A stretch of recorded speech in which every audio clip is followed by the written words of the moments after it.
Good afternoon and welcome back to the Essex Sport Arena, where the London Giants have just beaten the Essex Rebels in the dynamic Men's Super League 3-0.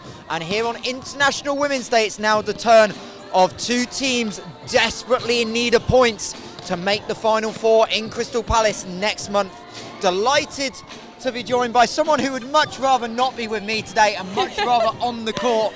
Essex Rebels middle, Kath Tolley. Kath, thanks for joining us. Hi, thank you very much for having me. I'm very much looking forward to commentating today. It's going to be a lot of fun. It's a great game, and we've got two really good teams together playing together, so it should be really interesting. And we'll start with that as the balls come flying in our direction in warm-up. Essex Rebels, team SideOut, Polonia, Kath. Every time these two sides meet, drama, reactions, sets dropped, sets won. Last time they went to 5, this game is going to be full of twists and turns. It's going to be hard to know who's going to come out on victory, even though we know where you're really rooting for. I'm going to try not to be biased today. Obviously, I really love both the teams. They have a lot of great qualities, each of them, and a lot of players on the team as well. So it's going to be a really interesting game, and I really think that if the set starts at the very start, I think if it starts good, then it's going to be a really good game. I'm hoping for a 3-0, but also we do love a good 5-set thriller as well, so we'll see, we'll have to see. Yeah, and these two teams, no strangers to each other. It's the first league meeting, but the National Cup game a couple of weeks ago went to 5. Essex led 11-10 in the 5th, and SideOut reeled off 5 straight points to dump the Rebels out of the cup at home court and move on to the semi-finals. So how much is that going to factor into today? In terms of game planning, it's a recent game, but there's a little bit more at stake because Final Four is so important to both these coaches and both these teams. Yeah, for sure. I think definitely the girls on the Essex Rebels team know what they have to do to make sure that they try and get into the Final Four. Obviously, we've got 3 competitions left in our season. 2 of them are against Polonia, so it's going to be really interesting to see what the girls can take from the last lessons that they've had in the games against Polonia as well. We know that Polonia is very consistent, they're very relentless, they're very good technically as well. So we just have to make sure that we're putting up a good performance today and showing everyone what the great showcase skills that both the teams have, really. Whoa, that was a good catch. Good catch. So we're going to talk about team SideOut for a little bit, Kath, and obviously we had them on Super League Live last week, and that did not go to script against the Leeds Gorse, a 5-set thriller at Leighton. And it shows the vulnerability of this SideOut team, because when they are good, they are really good, but they have moments where it just all seems to just fall apart, and that's not what we used to see from a head coach Mark Kontopoulos-led side. Yeah, for sure. Polonia are definitely a very disciplined team, but once you can find out some ways to attack on them and score some points, they can find it really difficult to try and get back up on that chase. But I believe that Polonia are, like I said, they're really a relentless team. They're very consistent. They've got really steady minds, so I think it'll be a really good game if they, especially if they get put under some kind of pressure today as well. I think it'll be really interesting to watch how they react to that as well. And the interesting thing that SideOut have been able to do, they don't have a natural opposite on the roster this year. Yeah. But what they've managed to do is kind of turn it into a 3-headed monster in the outside position. Anna Rantala, Carla Mully, Anastasia Konvalova. So they've been able to really mix up the looks they give teams in the passing unit, because they can just drag at any point, drag one of them in or out the lineup. Yeah, absolutely. I know that the outsides are very strong, very consistent, and the fact that they're able to put up a different rotation and have some people playing out of position and still being consistent as well, I think that's kudos to them. I think that they're doing a really good job trying to find ways to make their team as strong as possible and as efficient as possible as well. Yeah, and obviously libero decisions, setting decisions as well for Mark Kontopoulos. Last week he went with Maeve Davitt, Sarah Eleanor Ghazi. This time we'll see. It will be interesting to see where he goes. I know chatting to him pre-game, he was leaning a certain direction, but he still had to make his mind up. So it'll be super interesting to see. But for SideOut, 3 games left in your season. Here at the Essex Sport Arena today. Next week, hosting MARREE and then Essex again.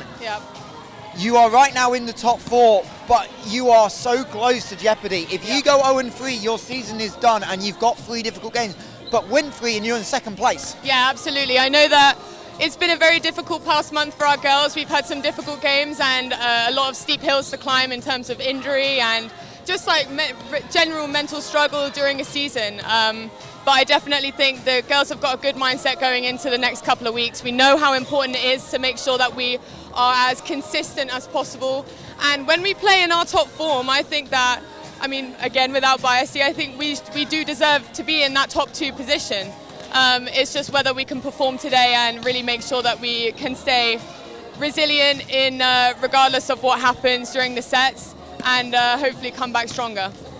Yeah, and it's interesting that both teams have had the ups and downs. Obviously, the other person on the SideOut team that's made such a big addition, losing your former teammate Alexis Diaz and Fonte, but when you can bring Grace Lazard into the lineup, as we're trying to avoid Carla Mully rolling over a volleyball, that would never have been good in a warm-up. Yeah. But obviously bringing in Grace Lazard as well for SideOut's been such a difference. You've gone up against her multiple times. What makes Grace so dynamic on both the hitting aspect, but obviously her blocking ability as well? Oh wow, yeah, Grace is an absolute weapon in terms of any team that she joins. She's a great player. She's very consistent in terms of her level-headedness, and I think that she's just brilliant when in terms of her offense. Obviously in transition is just brilliant, and then her blocking as well is just unstoppable. I know that in terms of playing her myself, I know that it can be a real struggle, but honestly, I mean, hats off to her. She's really great at closing the block and can perform really well. Indeed, and obviously teams going through final little bit. We're expecting the toss in a minute or two here, Kath, as we head behind the SideOut bench, but it's going to be super interesting. You talked about the mindset of kind of the Essex team, but for both teams, right, this is a mid-early March game where there is so much pressure now, because you know both these teams have got 3 games left. They need 2 wins. If not, the likelihood is they're not in Crystal Palace. So talk about it from an athlete point of view, where you're not maybe playing your best volleyball, but you've got to find a way to grind out a result. Yeah, absolutely. This is why this game today is just going to be so great, because a lot of both of the teams are under such high pressure from their coaches, from their performance standpoint, from their teammates and everything else. So I think just that knowing how important it is for both teams is really going to make sure that both of the players, or all the players and both teams, are really locked in on their A game today, and fingers crossed. I mean, you don't always have to be your best, but as long as you can give something to the team consistently, I think that's what the rest of your teammates are just looking for. So I think, it'll be a great game today. I'm really looking forward to it, and obviously an important game for both teams. So we're looking forward to seeing the result, that's for sure. Yeah, as we just wait for the referees to call the captains in for the toss, as teams just going through the final bit of this little final stage of this warm-up. See Hayley Gilfillan over to our right, just getting a bit of treatment on the shoulder as well. Obviously there is wear and tear on the athletes' bodies at this stage of the year. It's a long year, especially for Essex, a lot of games with Bucks as well, and we know they've got a Bucks semi-final coming up in a couple of weeks. Yes, that's good. We're definitely really looking forward to that. Obviously our priority right now is definitely Super League. We really want to make sure that we're getting into the top final 4, and but obviously we are still planning ahead for our Bucks games, but it can be pretty relentless for our starters. You know, Hayley obviously is an absolute asset to the Essex Rebels. She's come in and performed pretty much in every single game of the season so far. She's one of our top scorers.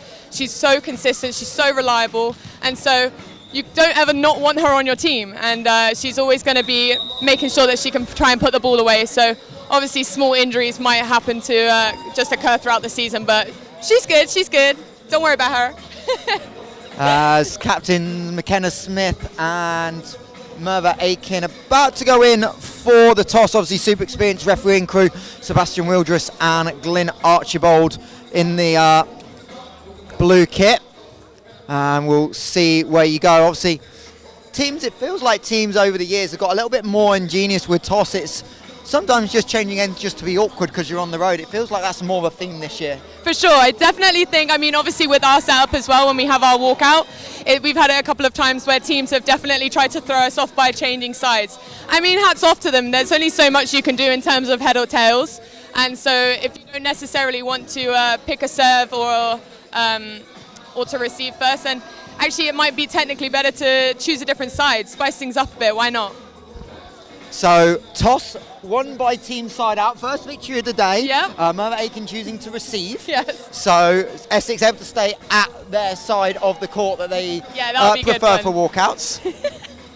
But obviously we talked a lot about SideOut. Let's talk about this Essex Rebels team as they're getting the huddle set before they go on court. This group's can see there's a little bit of energy. Talking to Alex Chinnery this morning, it was like he feels like there's a new kind of set of focus in. Like, it's been a turbulent time, but this group's, it feels like they're together the whole year through. They've taken the ups and downs relatively well, but now it's about turning that into a performance that we haven't quite seen in recent weeks. For sure. I definitely know from personal experience that these girls are all so close with each other. It's definitely something that we pride ourselves on. Going into every season, we want to make sure that these are our closest friends, and this is everything that we want to work hard for each other, for ourselves, for our families and everything. So it's really important that we try and stick together. And I mean, we're trying new things technically in terms of stuff at training and on court and whatnot, but one thing that stays consistent is the relationship that our team has. It's so unique, and it's just brilliant to watch, honestly. Everyone loves everyone, and it's a really humble environment to be a part of. Obviously, I know you've been in and out the camp over the last month while you've been dealing with injury stuff, but how hard has this run hit the group? Because this group before Christmas was all cylinders. Yes, they lost to Durham once, but everything was going smooth sailing. Yeah. And the last month, outside of the win against MARREE in 5 sets, this group haven't found success at all. Yeah. Obviously, going on the road last week, losing 6 straight sets to Newcastle and Durham. It's not normal for an Essex Rebels team. So what have you heard from the team and the coaching staff about the environment and just trying to resettle? I mean, I've been back to the last couple of sessions just over the past week, and there's definitely a mindset change. I mean, we're always trying to strive for our best all the time, right?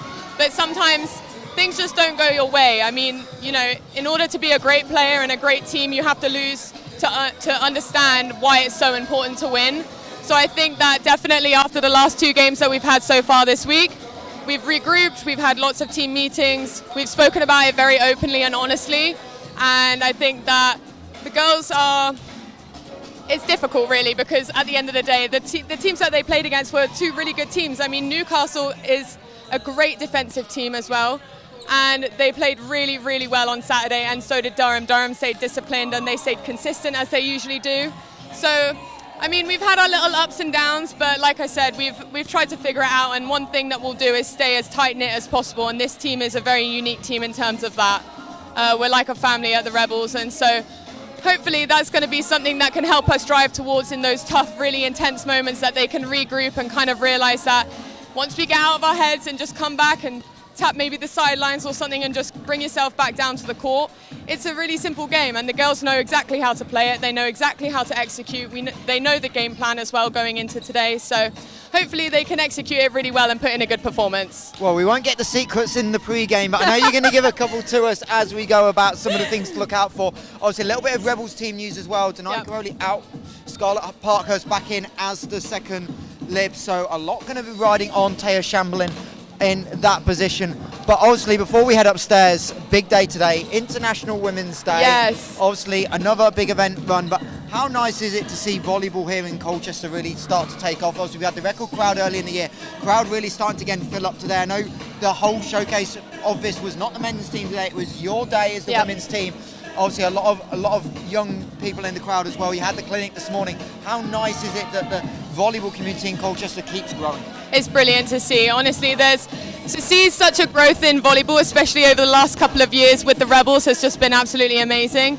Obviously, we love having days that celebrate women and women in sport. I think it's really empowering to see so many people doing working at their best all the time for other people as well. And to see the women's team as well hopefully put in a good performance today, it should be really interesting. I think it's amazing that the University of Essex and the Rebels as well host an event like this. I think it's just really important to emphasize that women's sport is powerful and it's amazing and it's just as good as anyone else in the sport as well. So very happy to be a part of this International Women's Day event and very much looking forward to what we've got going on today. And we've got to give one shout out before we go upstairs to the person just to our right over there, part of the Rebels media team, Sane Hoffman. Casual 1 hour 53-minute half marathon this morning. I know, unbelievable. We should get her over here to tell us about her secrets because I'd like to run that fast. But yeah, absolutely amazing. She got up early this morning and ran the Colchester half marathon, along with a couple of other people working at the Essex Sport as well. So it's been a really great, successful morning so far, and hopefully we'll see her. I'm not sure. Maybe she'll give us some tips and tricks and see us how to stay motivated. It's easy. The key to success is have your birthday on Wednesday this week. She's so excited. And me. Birthday twins. But there you go. Right, we're going to take a quick break. We're going to head upstairs. We're 8 minutes away from a huge game in the MARREE Women's Super League. Essex Rebels, team SideOut Polonia.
So we have repositioned up to the balcony here at the Essex Sport Arena, and we're about 6 minutes away from first serve. Only game in the Super League this week, but 3 more busy weeks as that race for the top 4 kind of concludes. We know who's going to be in the relegation spots in the playoffs, but the top 4, a lot to be determined.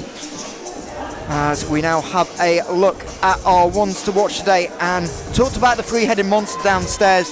Today we're going to have a look at Anastasia Konvalova, the new addition to this SideOut roster, having moved from London Giants last season, and someone that's been really versatile for Mark to be able to talk. We talked about right side, left side. You don't really see any change in her hitting numbers, no matter which side of the floor she's on.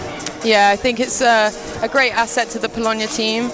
It'll be interesting to see how they run her in transition, if they switch anything up in terms of any kind of system setups. But yeah, it's really good to see her on court, especially in the Super League this year.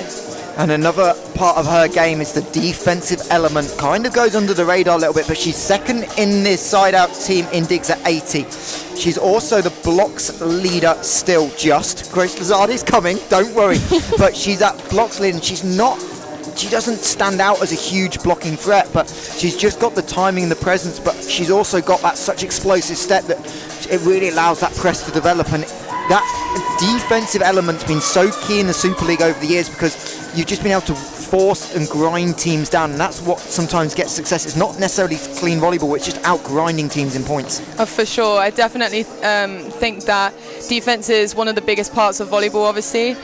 We like to say that defense wins games, and so putting up a really consistent block and making sure that your timing and everything on the blocking is really good and consistent for your middles especially is really important, and that's all you can really do as a blocker, really trying to put up the best kind of defense that you can in terms of hitting against a fast tempo ball perhaps, or even just like in systems. And then on the flip side, we will have a look at the Essex Rebels, and we're going to go back to old tried and tested.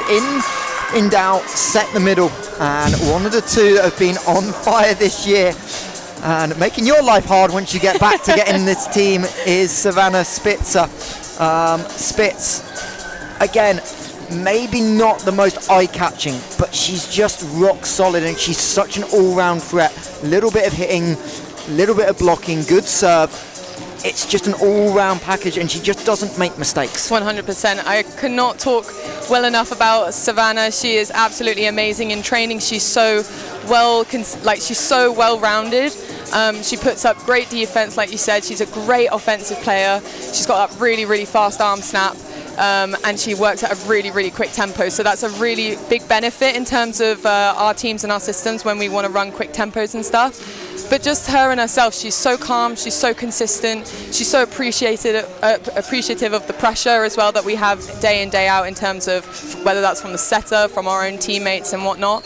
So yeah, it's an absolute privilege to be able to play against her, and I've learned definitely a lot from her and Hayley this year, and just the way that they carry themselves in terms of volleyball is a real asset to themselves. Yeah, Spitz hitting 340 on the season, just marginally behind middle teammate Hayley Gilfillan, 344. I'm sure those two are having a bit of a competition internally with that, but Spitz also leads the Rebels in aces at 13 and is serving at 96.7%, just 5 errors total on the service line at the season. Yeah. And it's been a big addition to his Rebels team, having 2 middles that have caused problems at the service line. And teams asked to go to the bench, and we're just a couple of minutes away from a huge game. The other team that are really watching this, sat at home on this Sunday afternoon, the MARREE Eagles. Yeah. Someone Hello, you know. MARREE. They're in a really odd spot. They don't actually have a team to root for today, despite being in the race. So the background story, SideOut, Essex, MARREE. MARREE have got 2 games in hand, 2 games left. These 2 teams have 3. Obviously, that game is today. Yep. All 3 of those teams need 2 victories pretty effectively to make Final 4. So it doesn't really matter to MARREE which team wins. They just need that team to win again in 3 weeks. For sure. I definitely think that MARREE are such a great team to play against. They are so consistent, and they have great coaches, great players, and a great training system and everything. So I think regardless of what the result is today, I think they'd just be really looking forward to playing against healthy competition. There's nothing better than having a great game on a great day, rather than having to perhaps figure out different systems depending on ability of the teams that you're playing against. But yeah, I'm sure that MARREE are watching and looking forward to a great game. Oh, they're regardless watching, of the win. I can guarantee you. Starting 7 for Team SideOut Polonia. Number 2, Sarah Eleanor Elgazi getting the start in the second position. Number 5, Carla Mully. Number 7, Anastasia Konvalova. Number 9, Anna Rentala. And then the 2 middles.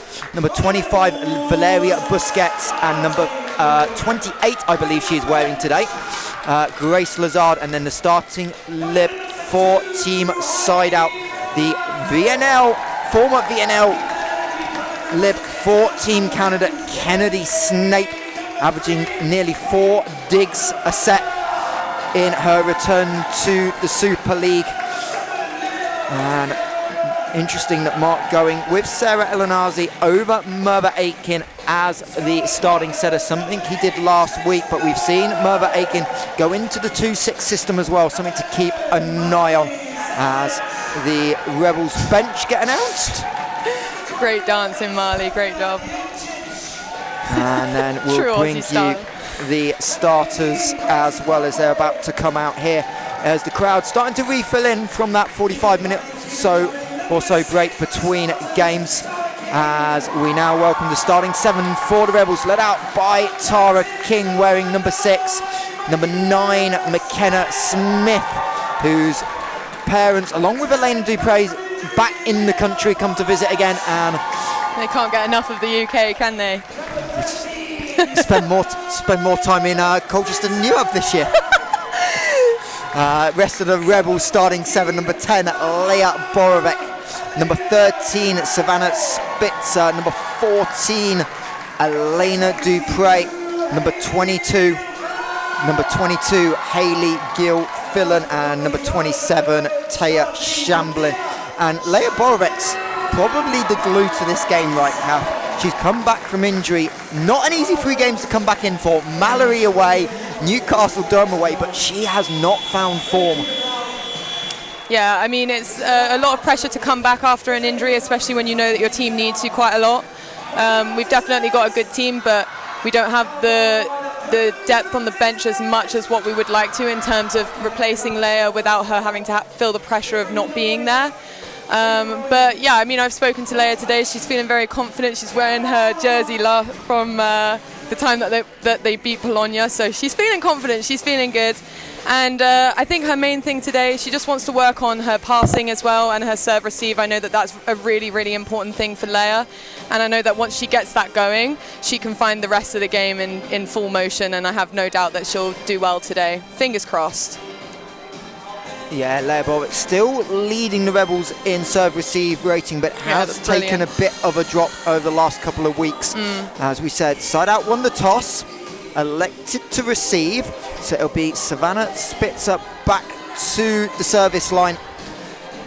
As teams just getting positioned, the substitutes just getting positioned behind the bench.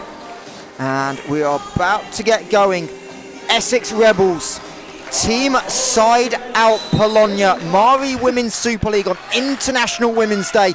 Huge game.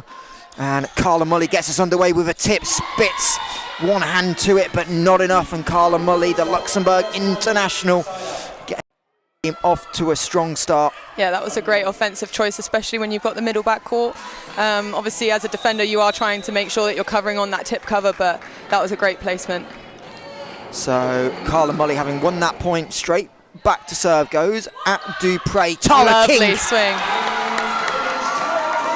And Tara King, early swing down the line over the top of the block of Anastasia Konvalova. And Tara King having a quietly efficient season. Kill number 65 on the year. Yeah, that's great to hear. I love to see Tara's definitely made a lot of improvements over the past couple of years, and it's great to definitely see her and her performance improve, and to see her obviously get the outcome that she deserves as well. Lots of court time and the visibility that she deserves. I mean, that was a great swing down the line, and it's just one of the things in her tool belts. One of the last games that Tara King will potentially play for the Essex Rebels is going to be a graduate this year. They have another home game as Gil Fillan on the slide misses the sideline. Carla Mully perfectly positioned to see that ball go to her left and out of bounds, that left foot, and knees sliding right onto that line. Yeah, that was a great watch by the defender. As you can see that Grace Lazard, once she serves, she's going into the backcourt 6 position, so she's not defending in our regular libero position. That's probably because I'm not sure, maybe they see Hayley as a great threat on the middle at the minute. So well, it doesn't work the first time. Go back to it the second time. Gil Fillan on the slide rolls that one into the 3-meter line, and it's something Mark Kontopoulos has done, is move the middle around a little bit. It's something he went to in the Final Four last year against the Essex Rebels. Yeah. In a 5-set thriller at Crystal Palace, moving the middle to 6. As Konvalova, lovely high reserve, gets it back, cross court into Dupre. Shamblin just about able to set it, and Dupre finds the line. Yeah, that was a brilliant set from Taya, making sure that she's behind the 3-meter line, but also doing that little one-leg set as well that she likes to do. And it's a really great, they've been working really hard on that, trying to set out a system and being as effective as possible and offensively accurate. Yeah, I think if she'd gone with 2 feet, she would have been on the 3-meter line. So kind of forced one setter as Snape, Elanazi, Konvalova again trying to roll, but Dupre able to come off and across as Gil Fillan goes line, dug up by Snape in the first long rally of the day. Smith, Dupre tipped out of system. And Konvalova over the top of Gil Fillan to the left of Borovic. Beautiful hitting by Anastasia, and we'll have a look at that one again. As SideOut win the first long rally of the game. Look at that swing, the back behind set from the libero. That was absolutely brilliant to see that the outsides are definitely making use of the sets and whatever chances they get to be offensively accurate. Smith all the way out to Dupre on the left side, but she runs it into the block. It's not the biggest block of Busquets and Elanazi, but they were able to square that one up between them on the pin. As I think Busquets' right hand was the one that turned it back into the middle of the court. The Spaniard in her second season. As Borovic, beautiful pass. Smith on the jump set. Dupre pulls down on it. I don't think that was a block necessarily. No, indeed it wasn't. Referee confirming Dupre just pulls down into the net. And SideOut have a 3-point lead in the early going. Yeah, that was a really sharp angle that Elena was trying to hit there, but I mean, obviously, when you're put up against a block and you, that was a great serve. Anna Rantala with it. Brilliant serve. 15th ace of the season. She does lead side out in aces from the service line. Rantala also plays a lot of beach in the summer. So the ability to vary the game again, going at Borovec. Smith, Gilfillan has to wait on it, and that one drops right onto the sideline in front of Mark Gondopoulos, who just stood there and watched. Nothing he could do about that. It was over the top. Beautiful placement. Yeah, one thing Hayley is really good at is making sure that she is being as consistent as possible all the time. If the set's not there or the position isn't quite there, or we just need her as an offensive option on the net, she will absolutely go for it. And she's not just going to hit the ball as hard as you can. She's going to make sure that she's making a decision that's best for the team. Busquets on the slide, dug up by Tara King, but there was a centre line violation, I think, on Elena Dupre. So mistake by the Rebels, and SideOut continued to have control early on in the first set here at the Essex Sport Arena. Sunday afternoon volleyball, as Borek again targeted in service eve, does well with it. Mully gets a touch, and there's a net touch by Elenazi. Yeah, I definitely think that since obviously Leia's been coming back from injury, I do think that she has been a service target for a couple of the teams in the past previous games. Her passing, like I said, or like we discussed, I think her serve receive is still the top in the team, but in terms of still putting pressure on her to make sure that she's serving as well as thinking about her offensive options is really a really great tactic for the Polonia side-out team for sure. As Mully goes into the block, forces the block out by Tara King, who was there with Savannah Spitzer. So McKenna Smith just getting the offense orchestrated, and it will be Valeria Busquets back to serve. 80% success rate on the season. Forces Shambling into a tough pass. King has to go sharp. There's a lot of contact with the net, but it's outside the antenna, so ball stays legal. Mully has to go left-handed. And Dupre, big block touch.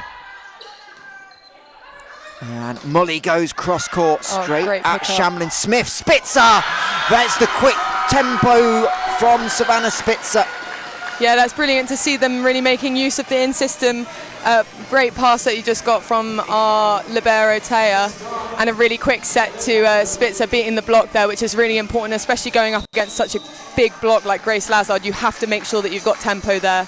Otherwise, she'll just get over the net and press you and stop you from going where you want to go. So great job to Spitz. Dupre, Rantala sends Snape flying to the advertising boards, and the Rebels earn a free ball first of the day. King, block touch by Lazard and Mully, and Carla Mully touch.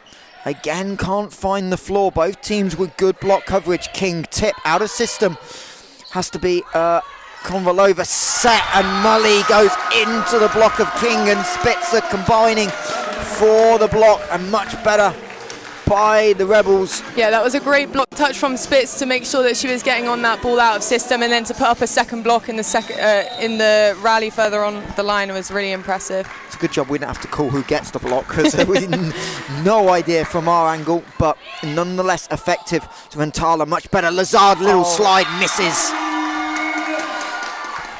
Grace is running that really quick tempo on the slide. It looks like she's almost running basically on like a 2 feet system rather than using her. Hello, Sana. There's your marathon person trying to refuel. Trying to refuel. Mini eggs, it looks like. Hey, Easter's around the corner. Yeah. Dupre, not a good pass again. Snape, and Mully decides to go passive, gives up the free ball. Borovec through the seam of 6-1, and the Rebels right back in this opening set. Apparently doing a nice job on commentary, but I don't know if to call that person biased or not. Hello, Mum. Hello, Tim. They did tell me to give you a special shout out. Well, you didn't do that, so you're in the bad books when you get home. We've got the whole game, don't worry. Got some special words. Elenazi has to go one-handed. Lazard just tips it down and gets a recycle, goes aggressive but can't find the floor. King squeezes it through the block, and the Rebels from 3 down take the lead. The first into double digits. They have the 10-9 lead. And Tara King with a second kill. Yeah, Tara's being really disciplined on the net at the minute. It's really nice to see that when there's a small tip or something, she's really going up there and grabbing her hands and utilising it rather than just trying to get the ball on the other side. As Dupre aces Mully low to her right, never got her feet moving. And Mark Contopoulos wants to end the service run and uses a timeout. You can see what it means to the Rebels. They are fired up in front of us with a 2-point lead here in the MARREE Women's Super League. Yeah, I think that's a really great timeout choice from the Polonia coach. They obviously want to make sure that the score is as close as possible throughout the whole game. So as soon as those 2 little points start slipping away, I think it is really important to just kind of regather, regroup, make sure that we know what systems we're running, make sure we're understanding of the game plan and everything. So I think he'll just be bringing in his team right now to just make sure to say, hey, look, let's focus on what we know how to do and how we're best to score against Rebels and get out of this serve-receive. Well, I think the one thing they'll be looking at to fix right now is the initial pass. It's not been a good passing sequence for SideOut, multiple times out of system or giving up 3 balls. And they're going to go with Mully and Rantala in the passing unit, along with Snape this time. And it'll be Dupre as the buzzer goes. Alex Chinnery wanting a let. McKenna Smith asking for it. That was literally as a... I'm not sure what that was. That the timeout buzzer? Yeah, but I don't know why we'd have a timeout buzzer going, because it wasn't in the men's game. So I feel a bit for Elena Dupre there. It wasn't the easiest moment to serve as she commits her 21st error of the season from the line. As Shamblin plays the Elanazi serve. Borovic goes to the tip. Great awareness by Lazard. She jumped off the floor but managed to get a second touch on it. Elanazi covering to out of system again for SideOut. Rantala. Dupre, but free ball as Shamblin just goes over. Rantala calls Lazard off for it. Mully squeezes it through the block short of Borovic. Gosh, she was right there, wasn't she? She just needs to... Well, the swing was really great coming off of the blocker, so great swing from Polonia. It's just unfortunate for Leia.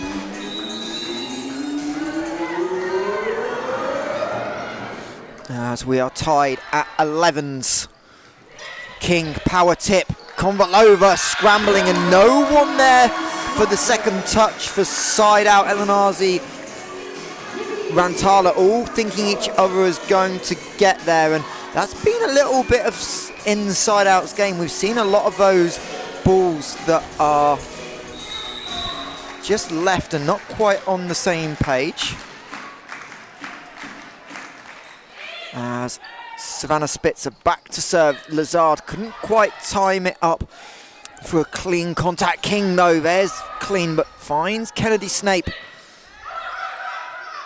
And Tara King with the not perfect set gets Rebels giving up the free ball. It's but a great up from McKenna the setter. Smith, Savannah Spitzer though gets that one all wrong. 2 middles on the court, neither wanting to really set. And that one ending up in an error, and we are 12 points apiece as Savannah Spitzer apologises to Alex Chinnery on the way to the bench. Yeah, one thing for sure is that when you're in trouble, always making sure that if you can try and get the setter to take the first touch, it puts the whole team out of system. And that's probably your biggest advantage, especially when you are just trying to basically just put the ball over the net. Definitely getting it to the setter is your best advantage in that situation. So. And there's a timeout called. On SideOut. Oh, okay. I'm gonna think I need to double check who's at the service line, but it looked like Kennedy Snape was maybe late back onto court, but Savannah Spitzer just served, so maybe SideOut were a little bit confused of who was meant to be on court, so delay of game was just given the timeout. That's what I'm going with. Yeah.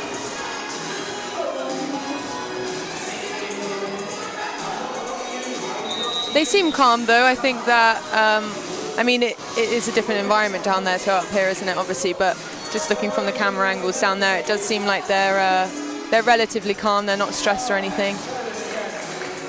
As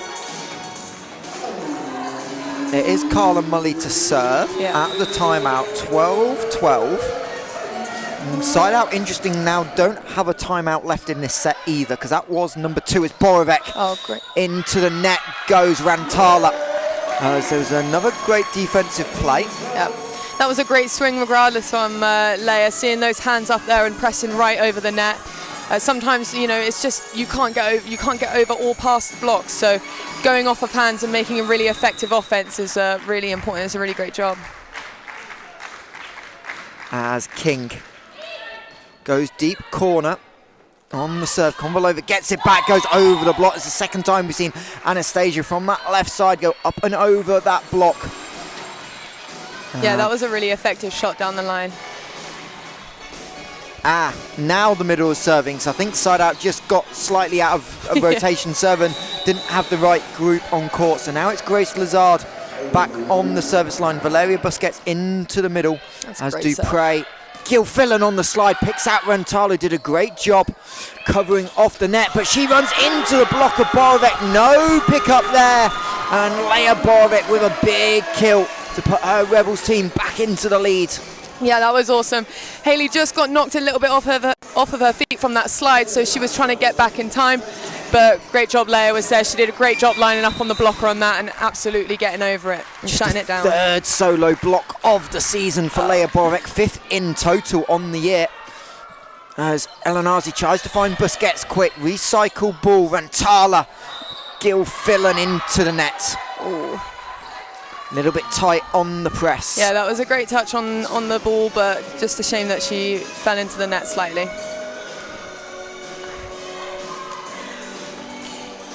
And we continue to trade point for point here in the opening set on International Women's Day. Only game in the Super League this week for what was meant to be a national team break, or national team camp, correct word. As Konvalova goes tip, Dupre, great job covering, and Shamblin gets her feet sorted to give up the free ball. Busquets can't go. Both teams wanting the call, especially Alex Chinnery. Gilfillan on the slide, picks out Rantala, again goes to one knee. Smith and Gilfillan chasing, and Essex can't get the lift call. McKenna Smith immediately asking for it and getting an explanation from referee Glyn Archibald. Yeah, they started off that point. This is where we need the Alex Chinnery cam. Yeah, they started off that point really consistent, but I think just a little bit things got confused. Obviously, Haley fell on that slide again, so she was now the pin blocker, and McKenna was blocking in the middle. So I think there was just a little bit of confusion on there in terms of their defense, but let's see what they do in this point. Borovic sends Dupre scrambling, so free ball for side out. Busquets slide, neither team slide effective so far until Gilfillan finds Snape. That is a ridiculous pickup by Kennedy Snape, but Essex still control the rally. Gilfillan, Elanazi with a touch, Rantala, Mully, that's inside the antenna. This is terrific by side out. McKenna Smith finds the setter dump. Kath Tolley applauding your way to my left. 2 ridiculous digs though. Yeah, that was a great play. I love seeing great volleyball, and honestly Haley on the front court is an absolute weapon, and you get to be able to have the opportunity to get some really awesome defensive plays there. So that was absolutely brilliant from the Polonia team. They're so great on their defense, especially the Lib as well. She's amazing. So that was really awesome to see. Mully overpass, but that's an overpass ace. Gilfillan, that's the one weakness of her serving so deep, that for her to get back into 5 is a lot of court, because Haley Gilfillan serves a good 3 meters behind the service line, and Carla Mully just found the perfect angle when no one could get there. One thing about Haley's serve that is so effective from her serving so far back is that because it's a float serve, it just moves absolutely anywhere, and by the time you think it's going somewhere, when it gets to the other side of the net, it's in a completely different place. But you're right, that's McKenna Smith rescues it. I think she somehow crossed the centre line, but referee's happy. Doesn't matter as Carla Mully nails the swing onto the baseline, and all of a sudden it's a team side out with a 2-point lead. And Alex Chinnery thinking about the timeout. He's wondering. Yeah, Chin is he does like to take timeouts obviously when it gets to points like this, but I've also noticed that he really does like to give our team time to just settle into, you know, we've made 2 mistakes, all right, so let's just go back to our basics, let's get back and ready, and let's see what we can do. Spitz on the slide, denied by Rantala. Another terrific defensive sequence by SideOut. Elanazi kept it out of the net a second ago, but doesn't matter as Dupre goes up and over the block into 6 and finds the kill. So back-to-back times, Team SideOut's defense has been there, but they can't find the winner. Yeah, it's really great to see that we're utilising our free balls that are coming over. Sorry, the Essex Rebels are using their free balls that are coming over. And so, yeah, to see them putting them in system like that is really good to see. And obviously, Elena is just so effective on the outside. So, as again, SideOut scrambling. Anna Rantala with the save. Deep tip into the corner, no good. Dupre over and through the block. And we are 17-17. Elena Dupre starting to find some rhythm in the back end of set 1. This is exactly what Chin has said as well. He doesn't want to take the time out too soon in case our team, can regroup and everything. So it's really great to see that it's 17 apiece, and we'll see where it goes from here. Elanazi, Busquets slide. Initial call was blocked, touch into out, and I didn't see a touch as Busquets couldn't quite. Nothing argument from SideOut either. Yeah, that was a great opportunity. I mean, the deep corner is always the best shot to be able to play, especially for those slide positions. It's really hard as a defender to try and reach into those corners. So that was a great try from their middle there. Rantala overpass Dupre, and there's going to call a net touch. Oh, we're going to call a lift on the attempt to keep the ball up, as that one always awkward to play off the net when you're scrambling as a defence. All of a sudden, from 2 down to 2 up are the Rebels, as the captain McKenna Smith continues at the serve line. Mully tight again, and Elanazi saves it. Busquets able to go, and Savannah Spitzer just got caught thinking that ball was going to be tight and then couldn't get there to line up a block. Yeah, that ball was quite tight on the net, so the middle was able to just absolutely wallop that one down, so that was a really great one from the middle. So Valeria Busquets back to serve, her team trailing by 1. Make that 2 as that one goes over the baseline. 14th error of the year. And Kennedy Snape back onto court, and Elena Dupre onto the service line.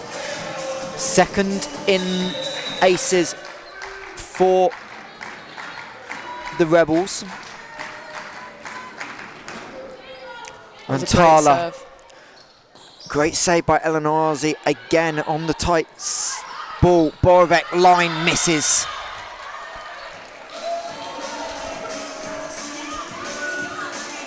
As Lea Borovec took some off, tried to just go with the tip over the block, but missed the angle. And SideOut continue to fight here in what's been a back and forth set 1 on a massive game in the standings. Reminder, these 2 sides both have 3 games left. They need 2 wins to guarantee themselves a spot at the final 4, as Elanazi over the baseline. Back-to-back service errors. Yeah, one thing that we do at Rebels is if you miss 2 serves in a row, everyone has to dive. So that's quite a fun little, well, it's not fun, but it's a loose punishment that we like to do that's obviously putting a bit of pressure on our service and holding accountability, because missing 2 serves in a row is absolutely crucial to the game, as we can see. As Rantala can't find the kill, Borovec does into the back corner, and it's a 3-point Essex Rebels lead. And Mark Kontopoulos not having a timeout, options change for a setter change. Merva Aiken in for Sarah Elanazi. So setter for setter, no double sub. And Savannah Spitzer at the service line. Aiken, Lazard off the foot of Spitz. No one able to corral that one down for the Rebels as Grace Lazard finds success. Yeah, Grace hasn't been too prominent in the game so far, so it's nice to see her showing up as the sets kind of start. But yeah, that was a great touch from Spitz. Unfortunately, she just didn't quite get her feet under it enough. As Mully pushes the Rebels deep. King beats Kennedy Snape over the top. as serving serve coming for the Rebels. Anastasia Jovicic in for Tara King. Yeah, Stas has been definitely coming in towards the end of the games and towards the end of the sets in most of our games now. She's a really, really, really consistent server. She's absolutely brilliant on defense, and you'll see her hustling. She will go for absolutely every single ball, whether she thinks she's going to touch it or not. So it's really great to see Chin is switching it up and putting some defensive tactics onto the backcourt as well. Snape pushes around Tala. Mully goes with the tip from the pipe. Borovic, line killer, 4 set points to the Rebels. Yeah, that was a brilliant set from McKenna to Leia there. I think she got pushed right to the line. Just watching that replay back, yeah, it was absolutely brilliant. When Leia's in system like that, there's absolutely no stopping her. And the block not getting all the way out to the antenna, giving the line. So 4 set points for the Rebels. Snape, better pass, Lazard middle. Yes. Shamblin stringing to get there. Borovic tip, touched by SideOut off the block. Mully from the pipe beats Jovicic away to her right, and there's 1 of 4 saved. And it'll be on Grace Lazard to head back and keep her team in this set. Yeah, that was a really interesting flipper. Did you see that from Taya on her defense, trying to get it up like that? Very beachy. I really like to see that on court from her. But yeah, that was a great swing from Polonia backcourt, especially when there was a lot of confusion. They had no block, no defense was ready. As Borovic into the net. I didn't think you liked anything to do with beach volleyball. Do you know what? I've been watching a lot of it over the last year. It's really great to see it, especially a lot of people as well. You know, our Bucks team is obviously most of the girls on this team as well, and we like to compete in the Bucks Beach as well later on in the year. So it's always great fun.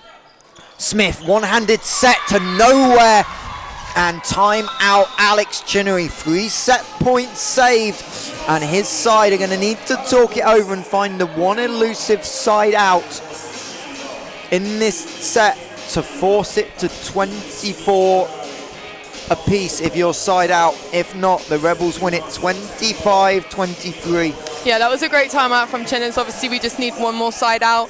We're in the serve receiver position right now, so I feel like they will be going into this pretty confident. You just have to put 1 ball away, and hopefully the set will go their way. I'm actually looking forward though to Polonia putting the pressure back on. You know, this has been really great. They've just saved 3 set points.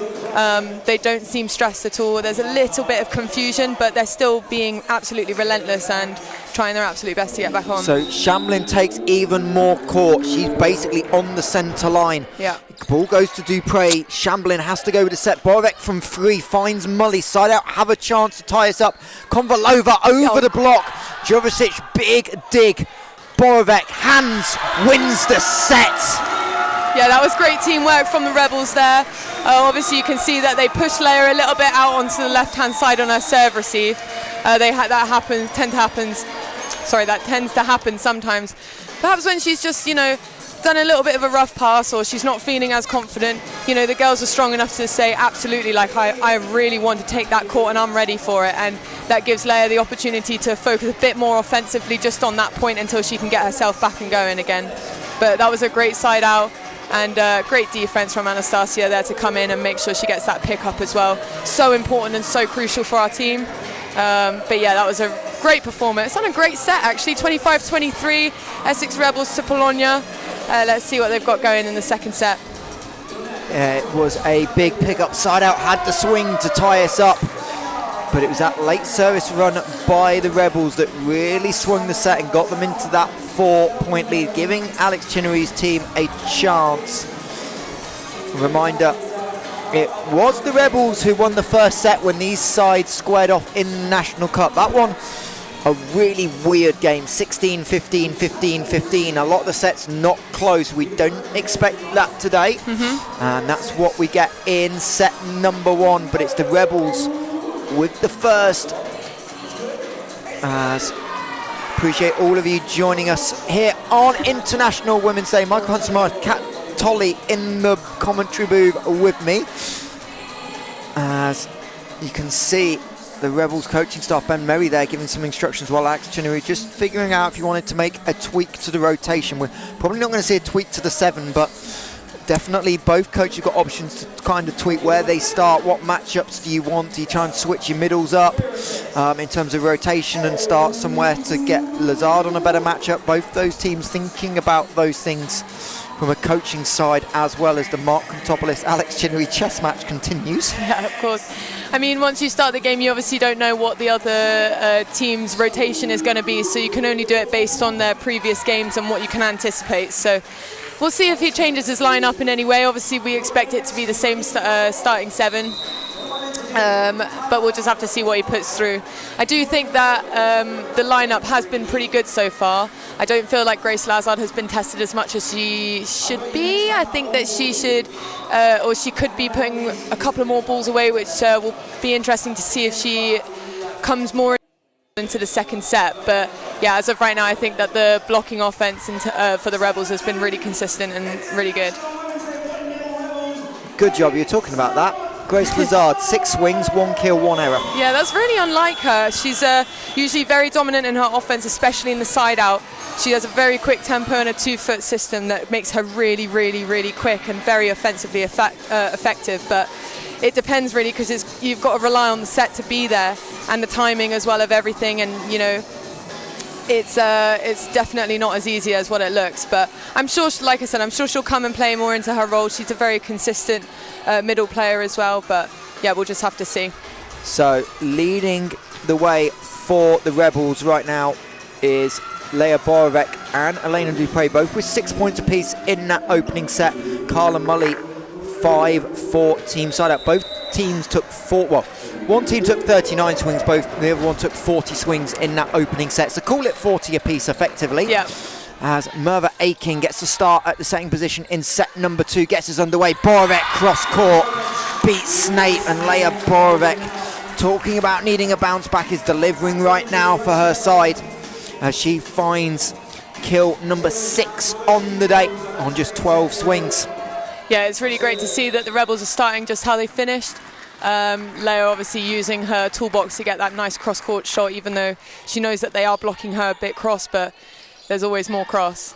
As that one saved by the Rebels. Shamlin goes for a little one-handed punch, effectively, of the volleyball, and Rantala squeezed through the block, but not for the kill. SideOut really struggling to find the floor as Mully is blocked again. Gil Fillan doing a lot of scrambling, and Rantala goes into the net. Yeah, one thing Hayley is doing a really good job of is making sure that she is stretching both sides of the net, getting to each pin, and Polonia are clearly working really, really hard to try and put the point away, but Rebels are just being relentless on their blocking, which is really nice to see. I won't go there. Tara King clips the net. We're on live, okay. Aiken to Rantala. Smith out to Borovec, blocked by Mully. Great touch by Shamlin, keeps the rally alive. 3 balls side out. Rantala shut down by McKenna Smith. Mark Contopoulos fires the ball down the court in frustration. Yeah, that was a brilliant block to start off. I think it was a block on Leia, right, from the opposite of Polonia. But that was just absolutely brilliant discipline. And one-man block from McKenna, that was brilliant to see. Great to see her coming into her role and being really confident. The DJ failed. No monster block, because that was a big one, and the Rebels are 3-0 up. Make that 4 as Bell runs into Gil Fillan, and it is all Team SideOut to fix right now because they are having problems. We could start singing monster block. I'll let you do that. As that one wide by Tara King. Don't know how your karaoke is. I don't know if I want to find out either. Well, I've got a mic, so I'm halfway there. This is very true. Where's Bon Jovi when you need it? We can get him on. We can arrange that. So Carla Mully 4-1 down. Set number 2 in a crucial MARREE Women's Super League game. Mully, Aiken, Rantala way into the middle of the court, nowhere near the outside is Gil Fillan on the slide. Yeah, Hayley is just so effective in her transitioning, especially on the slide. You can really see her getting around that setter really, really nice and quick, and she's up there and she is hitting that ball with full force. So it's great. She only had one blocker on then, I just think. But yeah, regardless, it was absolutely brilliant to put that ball away on the floor. Snape. Perfect pass. Bell has to go with a little punch, but no one there. McKenna Smith scrambling to save it. That was nearly the most effective short punch shot. But again, Rebels there making side out work. Tara King, power tip, no good on that. Well read by Snape, and Konvalova on the tight set gets shut down again by McKenna Smith. Back-to-back blocks for the Rebels captain, number 22 and 23 on the season. That one as clean as the first, and she is fired up. That was great to see from McKenna. She played a lot of defense in that point as well, so to be able to get that block point and see the point out is really special. Konvalova over after the net tape. Dupre has to wait on it, fires it over and beats Aiken, and it is 7-1 Essex. And Mark Gondopoulos used the timeout as we see that Dupre swing again. Yeah, one thing McKenna has definitely been trying to work on this season is making sure that she's also an offensive option on the front court as well. She's really been practicing her fake swings and even swinging on the ball as well. So obviously the Polonia blockers are very, well, it would be easy to get distracted by that. But yeah, it's great to see McKenna working really hard on as a setter, and obviously blocking and defense as well. So yeah, it's brilliant. So a lot to talk about if your team's side out, as they are 7-1 down, 1-0 down in a crucial game. A 3-0 victory for the Rebels today would see them jump above SideOut, and SideOut and MARREE would be exactly tied on points and sets if it was a 3-0 Rebels victory. But a long way to go. As Snape overpass, Gilfillan dug up over tight, scrambling, and they're going to call a violation on the Rebels. The ball apparently was on the SideOut side. I'm not going to lie, I didn't see that. JC, let's get a replay of that.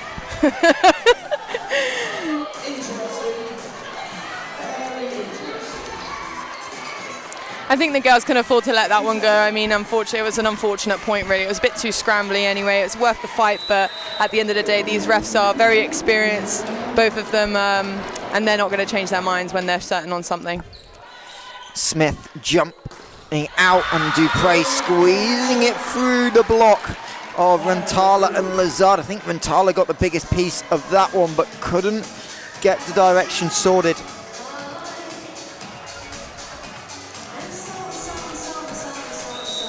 As Hayley Gilfillan back to serve. She needs to run a half marathon to get back on court. Doesn't need to on that one, as that one is way inside the line, left by everyone. And no doubt about that one.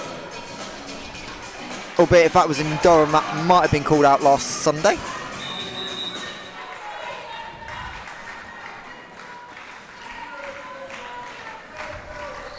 As she'll go again, same position, Snape mishandles. Moving away late, back-to-back aces for Gilfillan. That moves up to 17 on the season, now the team leader for the Rebels. And they are demolishing this team SideOut Polonia side in set number 2. It's 10-2, and Mark Gondopoulos has seen enough. Another timeout used. You wonder if he changes. Does Maeve Davitt get a go? Does he go to the bench? Because right now, we've seen this from SideOut. We saw it against Leeds last week. Just once momentum goes away, they find it really difficult to get it back. Yeah, for sure. This is exactly what we were talking about at the start of the game. When there's that 2-point margin difference, it can be really hard for either one of the teams to get back, because once particularly these two teams, Rebels, Polonia, even Durham and MARREE and stuff, once they get their rhythm going, it is so lethal to try and stop. Hayley back at the service line again. Same position Konvalova this time taking it, and she wins the point off the block of McKenna Smith. And interesting, like just that little rotation change for side out, it pushed Snape over to 1 effectively and moved that whole passing unit 1 spot to the right. So just a different way for them to solve some of these issues. Yeah, it gave her a great opportunity to be able to get out and make that swing and read the blockers as well. Over the line by Rantala. Error number 10 on the service line on the season, and that's a big one because you need to find momentum. You need balls. You need to keep the ball in play. Make Essex earn points right now if you want to find a way back into this set. Yeah, and definitely. Smith misses in return. I mean, the Rebels' service pressure has definitely been up there today. Obviously, it feels like Polonia have been put under quite a lot of pressure to be able to make their plays in system. So we're not mad about that from McKenna. It happens. As Konvalova finds Borek, beautiful ball. King, who's been quiet, finds the winner. Hasn't seen much of the ball, but when she's needed to, Tara King's been big for the Rebels. 4th kill on just 7 swings for the British opposite. Nice to hear, nice to hear. Tara's, she's been doing really well over the past couple of games. She's had a little struggle in the last game, I think, against Newcastle. And she had an okay game against Durham, but it's really nice to see her back in her mojo, getting back into that transition really quickly. That one, no, not luck, as Mully lines it up with the hands after a lovely defensive play once again. And that'll bring Casey Bell into the front court. Bell starting in place of Valeria Busquets in this second set. We love to see Casey Bell playing. She's been a player in the league for the last couple of years. Definitely a friendly face and a great player as well. So it's really great to see her playing and doing a bit for Polonia as well at the minute. As Tara King power tip, Lazard able to get there. McKenna Smith having to play the ball on the first touch back to back. That's over. And Merva Aking kills it off as McKenna Smith not in a happy spot, touching the ball on the serve. That's probably about serve. In fact, that's going to get me checking. How many serve receivers has McKenna Smith got this year? That's a stat. Probably very few. Yeah, definitely. As Grace Lazard with a great serve. This time finds Leah Boric down the line. King, cross-court. Bell got a tip on it. And side out keeping the ball off the floor, but Rebels in control as Konvalova gets a touch, but Lazard and Rentala not turning quick enough to chase that one down. Yeah, that was really great defense on the Polonia team, especially in their backcourt there with Grace Lazard. But Spitz is really getting up there and hitting over the blocks, so she's going for those deep corners as well, which is making sure that it's obviously putting the defense in the Polonia team under a little bit of stress because they're going to have to go chasing after those corners. But it's great to see from Spitz finding space on court. That one, Rentala deals with it off one knee, back out to Mully, into the block. Scrambling was McKenna Smith, so again Rebels out of system as Snape can't get a touch as Tara King goes a line once again. And Tara King seeing a lot more the ball in this second set.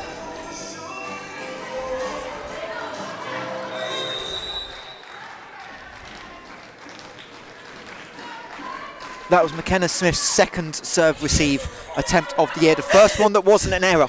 She was 1 of 1, and that one was an error. As King tip, Snape gets there, Aiken scrambling, and Konvalova tries to go power tip, but Tara King reads it. Borek short, found by Mully, out of system. Rantala from the pipe, tight, and Gilfillan keeps it alive. And Bell finds the sideline but misses by an inch. Yeah, I think it's really important for both teams right now to just make sure we're focusing on our passing a little bit. I think it is really good, but there's been a few balls that are going just over the net, and it's making it an offensive option for the other team. That one is tight. Aiken keeps it alive. Side out wanting the centre line, but Borek loses the point as she hits the antenna.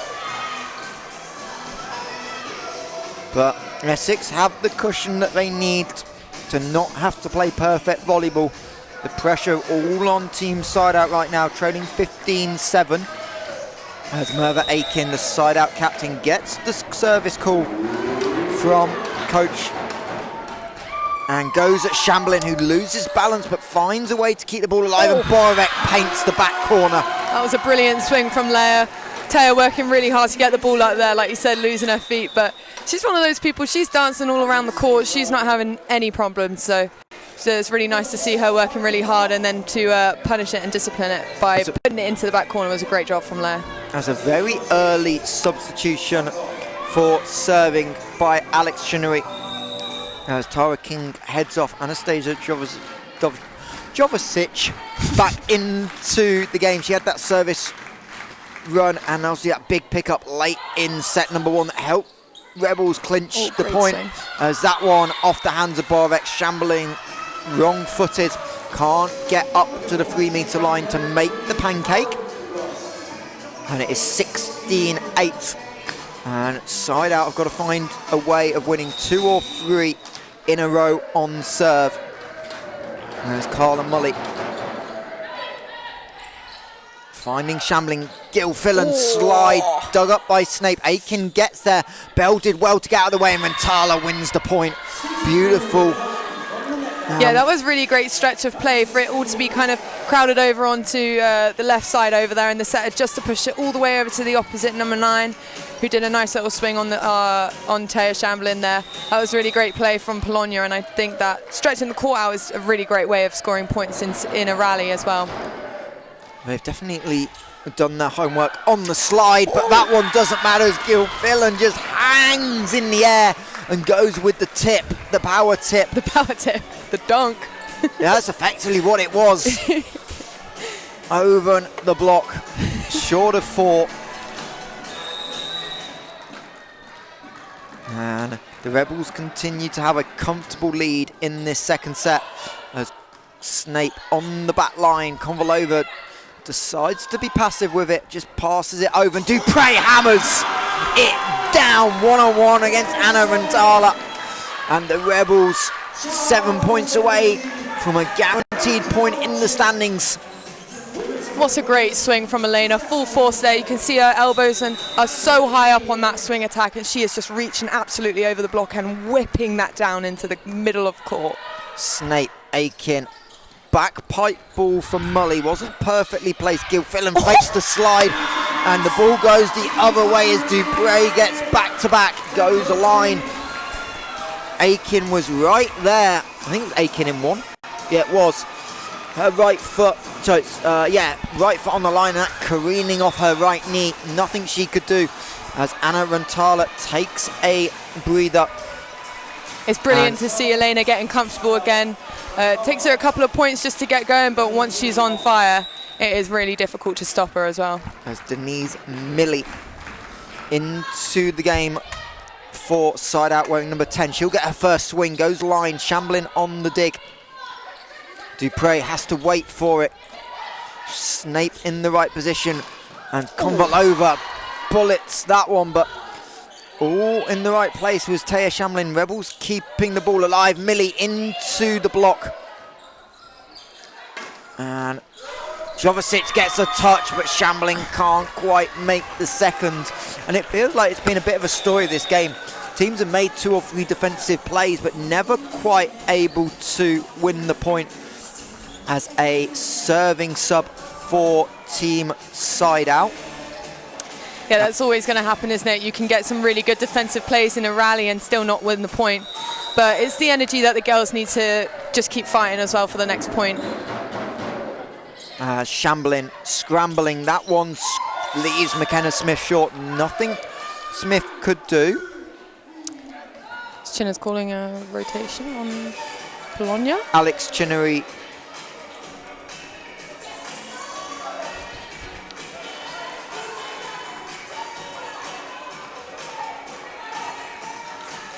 Not sure what's going on there. Well, Millie went back to serve, so I wonder if that caused some confusion, but the scorebook is very good at being right on servers. Alex Chinnery gives the good old ball don't worry signal. Yeah, he loves his one-liners, doesn't he? Hayley Gilfillan going back to serve once again. That sub reversed as well, so Casey Bell will come back in through the middle. As Gil Fillan, who had 2 aces to start this set, not quite a third. Lazard scrambling, but 3-ball Rebels played by Savannah Spitzer Dupre.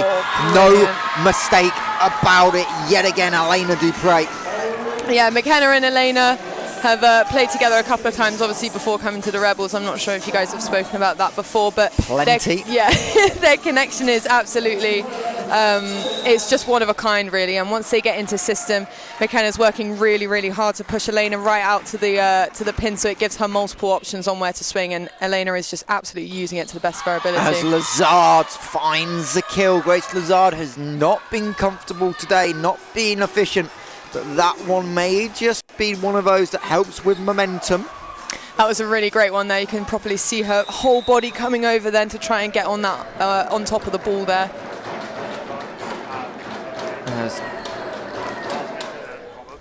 Now it is the turn of Millie to serve. Set. Spitz on the slide, denied, going to scramble to get there. Gil Fillan from the bench helps move the advertising board back another half a metre. Konvalova finds Shamblin. Terrific pickup by Taya Shamblin. She's had one of her best games of the season today as Lazard has to wait on that. The ball nowhere near enough out on the slide, and she pulls it wide. Yeah, it's just brilliant to see these girls, especially the Rebels. It's just brilliant to see them performing at, I wouldn't even say this is their best, you know, they are holding themselves to a really high standard, which is exactly what we spoke about in practice, and they're working really, really hard together, lots of communicating, lots of pressure on each other as well, but yeah, it's great to see a great outcome of consistency here. As Rebels scrambling, that one going to go wide and out of bounds, and it's still a 10-point, make that 9-point lead as Rebels in cruise control. From the outset, it was a 10-2 lead early in the set. And they've never looked back. Yep. Shamblin. King on the cross court. Konvalova, that's going to go high and stays on the side outside. But they can only find Leia Borovec. Tara King misses the baseline. Yeah, that was a nice attempt from Tara. She only missed it by a very, very small margin, I think. So that was great hustle as well.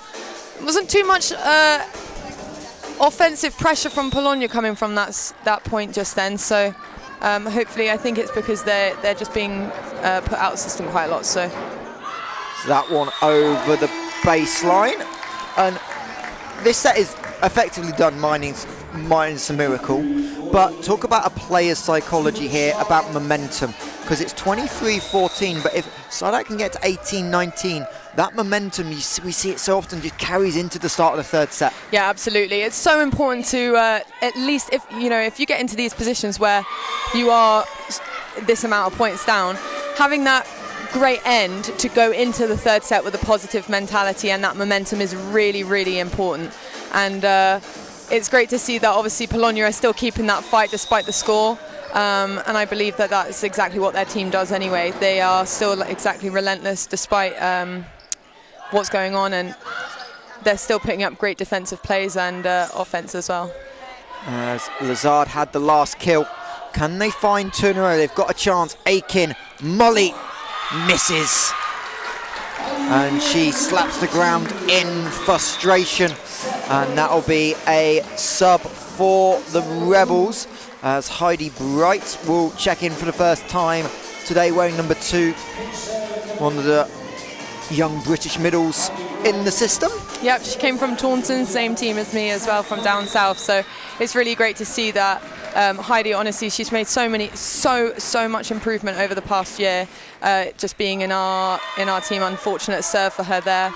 But still, I mean, hats off to her. She's coming in under a high-pressure situation regardless. You know, that I think that's is that her Super League debut? I don't think it's a debut. I think she's gotten a couple of times, but she's not played a lot. Had a big impact on the Bucks season, though, filling in for a certain person standing to my left. It's great to see Chin is definitely using people that he trusts, and that was a great kill from Tara. And that will be the set for the Rebels. Block out forced by Tara King. And We talked about blowout sets in that cup game, 15s and 16s across the board. Well, there's another.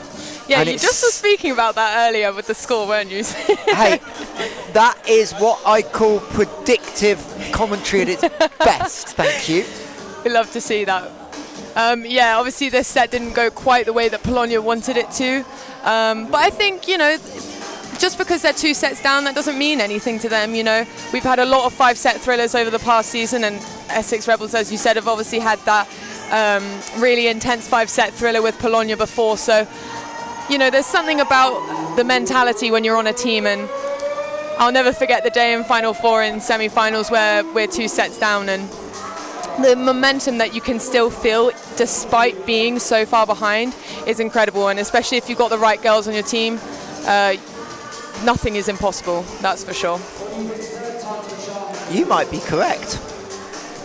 I think that was the debut of Heidi Bright.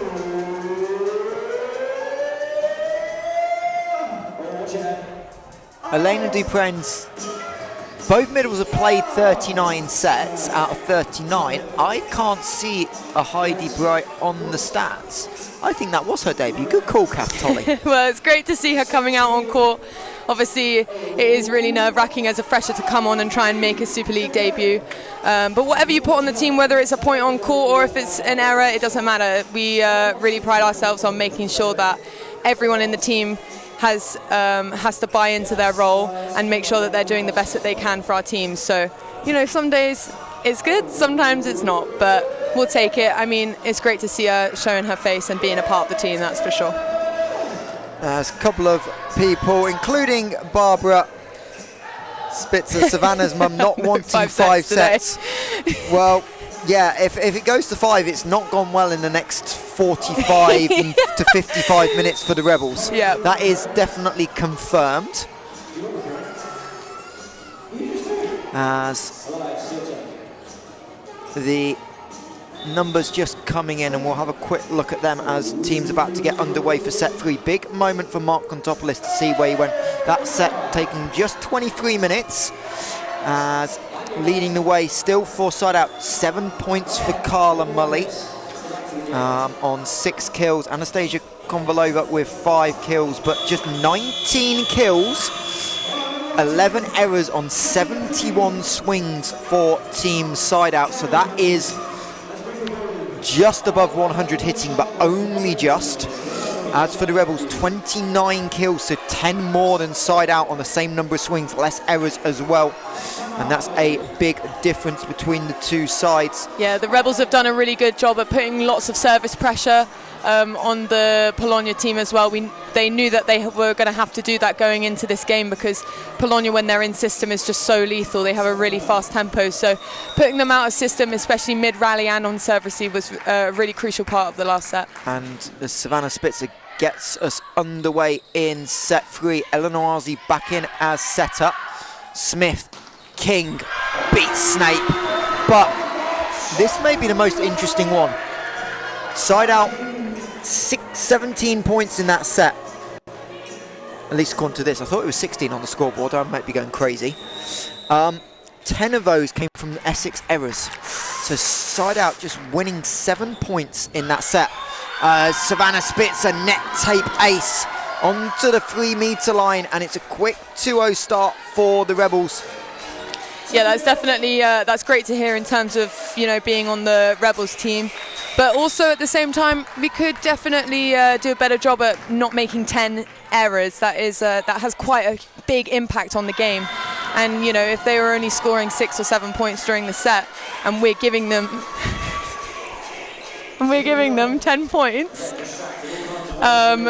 Sorry, JC's throwing me off. And we're giving them 10 points of self-errors. We could definitely clean up on that a little bit, but I think it was a great game from the Rebels earlier. Just serve out from Savannah Spitzer there. You were talking about errors, so that's a commentator's curse on you. I'm getting used to this already. It's interesting. SideOut have gone to the rotation with both setters on court. So Merva Aiken not on the setting duties, but playing as a more natural opposite. We have seen this throughout the second half of the season, and it was a big lineup that helped them get back into the game last week. as Tara King goes a little pokey over the top for the kill. Yeah, that was quite a tight set onto the net, so that was a really great use from Tara to try and at least just get some hands on there before the ball inevitably ended up getting blocked from the Polonia side, so that was a great job from Tara. And she'll go back to serve with her team 4-1 up, low flat serve. Snape and Gonvalova can't deal with it. It's another ace for the Rebels. That's ace number 4 of the day. But they put a lot of pressure on this side-out passing unit, and they've not had a good day overall in ball control as this Polonia team. And they are needing a response now, or it's going to be a quick trip back to London with a 3-0 loss as Eleanor Arzi from the left side puts a swing on it. There's no block on that either. Well, it is the setter swinging as Mully, Borowek, no touch on the block. And a point to side out. Savannah Spitzer leading the Rebels from the service line today. Most attempts, says a lot about how the middles have served when your service runs have come from Gilfillan and Spitzer. Smith, Gilfillan on the slide, Eleanor Arzi right hand dig, no good. And a beautiful slide. Side out have done a really good job containing it, but you can't stop it every time, and there's another one for Hayley Gilfillan. The middles have just been so crucial over the past season for the Rebels, doing a really good job at holding their base and being a really powerful asset to the Rebels team. As that one able to find the floor and a much needed clean side out. She was a bit up early on that one, I think, Hayley, in terms of the block, but that was a great angle choice from Grace Lazard, and she's back to the baseline now, ready to serve. We have seen Grace go quick through the middle a couple of times today, so maybe Gilfillan approaching that one, as that one is on the line. Line judge was definitely not confident and gets immediately overruled. It's all right. It can be quite nerve-wracking when it gets to those points, because you know that you're seeing something, but it's a high-pressure situation. So Davin's doing the best that he can, but it's a good job that our referees are on it today as well. That one tight. That one tight to the net tape. Too tight. Dupre plays it on the wrong side of the net, and that is a point to side out. Not a lot you can do with that one. The fact that that wasn't a clean ace says a lot. Yeah, and very quickly it's gone from, I think it was 5-1, wasn't it, to the Rebels, and now it is Grace Lazar going back to serve at 5-6 for Polonia. Yeah, 3 in a row. This would be 4, and a tied ball game in set 3 as Gilfillan has to wait on it into the block. She's tight, so she's not an option. Dupre is. That one squeezes up and over the net. Shambling, scrambling into the foot of Valeria Busquets. And we are indeed 4 in a row for team side out, and it is 6-6 here in set number 3 as we have Sunday afternoon action in the MARREE Women's Super League. Lazard again going short. Smith set a dump, beats Konvalova. Yeah, that's her first set a dump of the game. It's really nice to see her using, like I said, herself. Oh, it's her second dump of the game. And it's great to see her using her offense, like we said. She's really trying to practice being an option available at the net and not just being a setter. So it's great to see that she's dumping those balls on the other side, and it's catching Polonia by surprise. As it is a Rebels lead. Mully over the block, short of Borowek.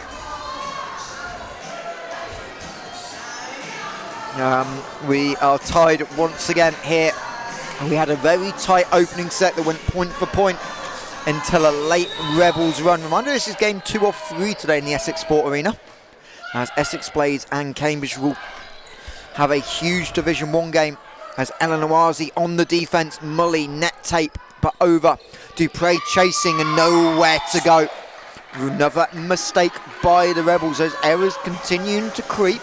Yeah, they just come in for a quick huddle there, and I think the overall consensus will be, let's just chill out, guys. Let's play our game. We like to give it a little smooth brain moment where you just let your body do most of the work and you try not to think too hard about it. So hopefully they'll come back in this next point. Eleanor again clips the net tape. Dupre block touch, but Kennedy Snake couldn't quite track it down. But another block touch for SideOut, which is what they didn't get much of in that second set. It was a lot of clean winners for the Rebels. As your brain trying to go into overdrive, reading my stats and score sheets. Talking about not having to think over hard. Oh dear. As Eleanor chasing that one down. Aiken, Dupre. Oh, great. That one not going to go anywhere. Savannah Spitzer had to play it as Carla Mully had the patience not to play it on the Essex side. And Rebels not able to rescue that one.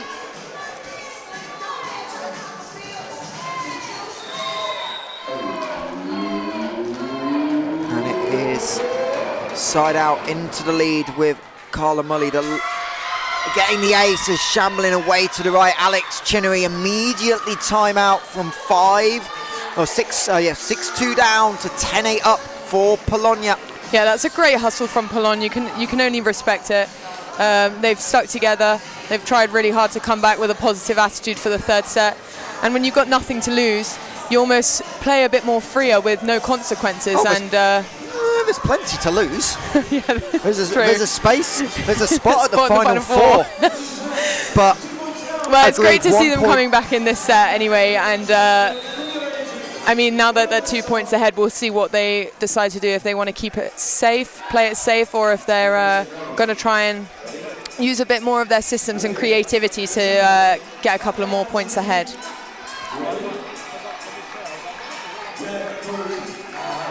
So here's Carla Mully going to serve. No coaches point out the timeout, but can Rebels side out? Dupre, Snape with a touch, but not able to control a blistering swing from Elena Dupre over the block down the line. And the American out of Virginia and Virginia Tech starting to have a foothold in the game. Her best games this season have come against the top teams. She's having another big game here as she moves herself into double-digit kills on the day as Snape, perfect pass. Busquets beats Dupre. Lovely swing by Valeria Busquets, who gets the start in set 3 over Casey Bell. Yeah, that was a very, very fast-paced float serve, which was received by a very quick pass from the libero. So usually when you get a quick pass from your receivers, it's always nice to send a nice quick set to the middle, just because there's a lot of confusion there and the tempo is obviously really fast, so it can be quite hard to track the ball. Busquets, deep serve, forcing Shamlin back. Spitz finds the way. That one stays somehow on the side outside off the floor, and Tara King tips it into the block. Mark Kontopoulos does a hop of frustration. Lovely piece of play by Tara King. The block was all up and ready to go. Yeah, and line was given and line was taken off the left hand of Konvalova. Yeah, that was a great choice from Tara. I think the set was just a little bit too close to the net, but she really utilised that with the block and just by doing a simple block touch out. Ooh, that was a low set. As Lazard somehow keeps that alive. I'm not quite sure how. As Aiken tip over the block inside the 3-metre line. And finds the winner. Merva Aiken having a lot to do in this set. Normal setting duties. She's in the passing unit, being asked to hit as well as they try and find a solution for the Essex Rebels. As Dupre, Smith, Tara King gets the call of 2. Little block touch off the hand of Grace Lazard. Yeah, one thing Tara is really good at doing is getting up nice and high and trying to find those high hands on that block. Often when, perhaps when the middle is slightly pulled, they can be not really pressed enough over the net. So it's nice to see that Tara's really utilising that and putting the ball into space.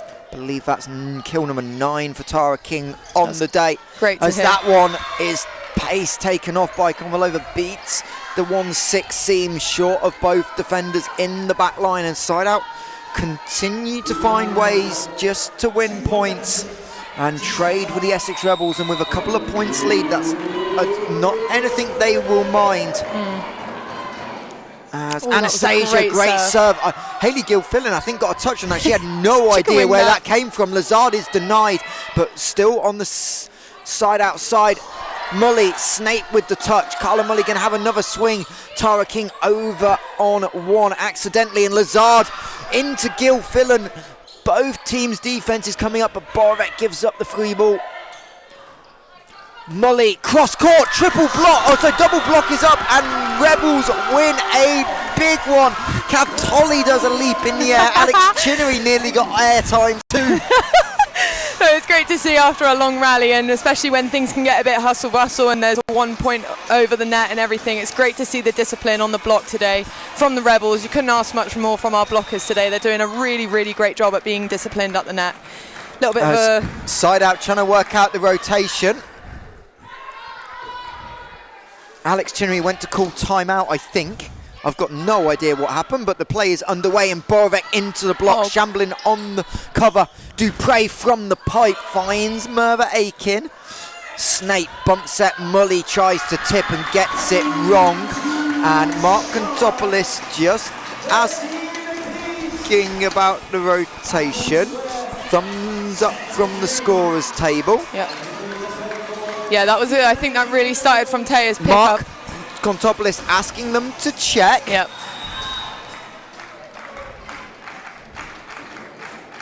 A little bit of confusion, and now the rotation error.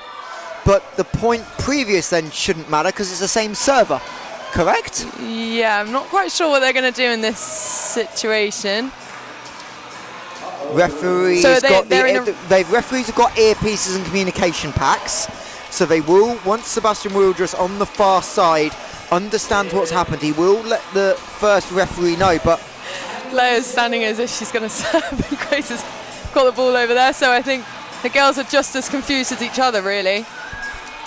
Let's hope that, look at them, they're just regrouping, and someone will know, because we've got two live statisticians here. Sebastian Wilder is now explaining it to Alex Chinnery. So what is going to happen? Mark is right. If it's the Mark Kontopoulos is right. If this is the serving unit, they've not changed the server. The point before was wrong. So Mark Kontopoulos is now asking about that. So just bear with us on the score. We're going to try and figure this all out. Sebastian Wilder is giving Mark an explanation. Just speaking to the scoreboarding people now. And this is where we need... I need to send someone over. This is where we'd love to hear what's happening, because we've got we're the opposite side of the scorer's table. Josh looks a bit stressed as well. Josh looks stressed. Mark's having a casual chat with Bid. I think this is going to be 2 points going against the Rebels, so the last point's not going to count. Yep. I think it's going to go to 14-12. Yeah, they've changed it up there already so far to 12-13, and they've just changed that on the live stream for you there. We're just waiting to see what they're going to do with this remaining point. Alex Chinnery now getting an explanation. We're going to go on the scoreboard in the arena.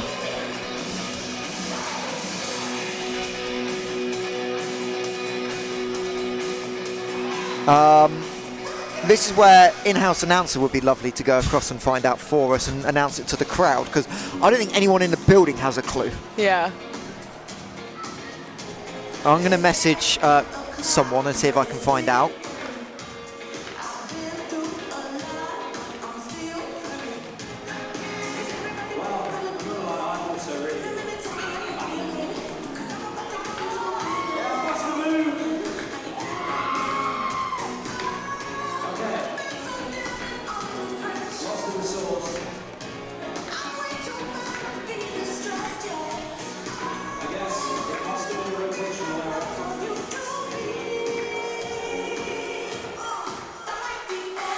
So Polonia doing a little bit of a dance down there, keeping their vibes nice and high, which is really great to see. Rebels are just regrouping as well. Obviously there was a little slip up there. Fingers crossed they're going to be able to come back and work hard together to potentially get those 2 points that they're now going to be behind. But we're still getting confirmation of that right now, so we'll get back to you as soon as possible on that. As we nearly were on the big screen. I was going to say, what? Hello. It is now 12:14, so we are now. Yep.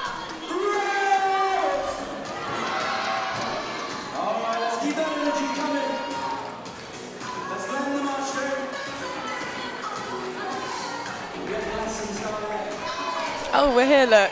There we are on the live stream. There we go, so the big screen here. No applause for Caftoli, clearly not important enough. But we are underway as Dupree, monster swing, beats Konvalova, and that's a way to respond to a 3-minute break. Yeah, what a response from Elena. She, that ball was so... By the way, credit the set from Hayley Gilfillan. Yeah, I was just going to say that was all the way from the other side of court. From 1 all the way across to 4 in a swingable position. One thing about Hayley is that she loves setting, so in training as well, she's trying to set wherever she can, so it's great for her to get involved in that as well, be a part of it. Dupree goes 2 for 2 as that one gets trapped between the bodies and the bottom of the net, and all that drama was worth a tied game once again. Well, no, we thought we were 13-all. We've just had a big delay and ended up at 14-14 about 4 minutes later. But so it's great to see that the Rebels are staying disciplined and not letting that affect them and their play. Aiken, Molly in the seam. That was a brilliant swing. Pass and reception, and now subs coming. Mark Kontopoulos using this unique rotation. So Elinazi out, Rantala in. Aiken going to be the pure setter now. And Anna Rantala down the line, shambling. Spits into the block of Carla Mully, screams in frustration. She thought she had that one lined up. Yeah, it's always so frustrating when you feel like you're right there and the ball, you know, it just dribbles right down the front of you onto your side of the on your side of court. It's always probably one of the worst feelings as a blocker, to be honest, but I'm sure that she can put it behind her and go back again. Mully. Slide for Busquets off the top of the net tape. McKenna Smith there. Borovec's going to roll it over from the pipe. Mully gets it back and beats Tara King's block 1-on-1. Yeah, that was a really good offense option with the one blocker up from the Rebels. That was a great shot to hit the ball as hard as you can cross court and see if it can either burst through the block or hit a space on court, which it did both. So that was great. Rantala serving sub effectively. And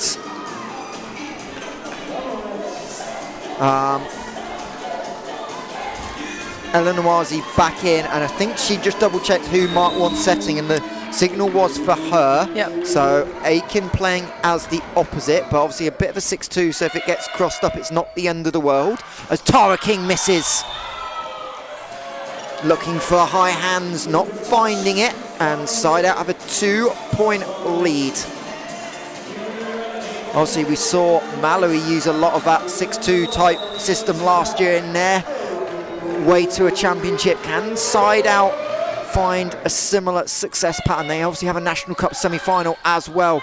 As Savannah Spitzer can't connect on that. Elena Wazi calls off Aiken. Konvalova with the left. Dupree with the right. Yeah, Elena is just absolutely on fire this evening. It's so great to see her in full swing. She's really been so effective as her outside position regularly, but in something that she struggles a little bit more in the opposite side, she is really showing that she can just be an absolutely great offensive option wherever she's standing on court, which is just so great to see. As Snape, Konvalova squeezes it through the block. Anastasia Konvalova having a big impact as well. Right up at the top of the kill leaders for SideOut today, along with Carla Mully. And it'll be Valeria Busquets back to serve, with her side trying to find a way to force this into a set, as that one in, I think. I think that painted the back corner. There's a big replay on the screen in the arena. Oh, you can't tell. Just missed out of frame. No, Alex Chinnery was in the way of the camera angle. Not his fault. Yeah, steady on. No, not his fault. Nothing. He's meant to stand there. As Eleanor Wazi. Konvalova beats the block over the top of McKenna Smith. drop to one knee, but the ball going over the top of her hands. Yeah, they're doing a really good job right now of just trying to get through this block. I think the block's been doing really well on the Essex side, but obviously it's not going to be perfect all the time. So really just utilising that and trying to swing through the block is a good option for Polonia at the minute, especially when it's working. Snape makes the dig, but that one over and wide of the antenna. Now we get the serving stub, Anastasia Jovic back in for Tara King. This was a big swing at the end of set one, with Jovic going to play the whole back row rotation as effectively almost like a DS, but she's someone that sets. So not your most traditional DS. Yeah. It's a setting DS, there you go. Yeah.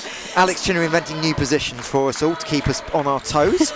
And she goes flat, Snape fires it back. Oh, great up.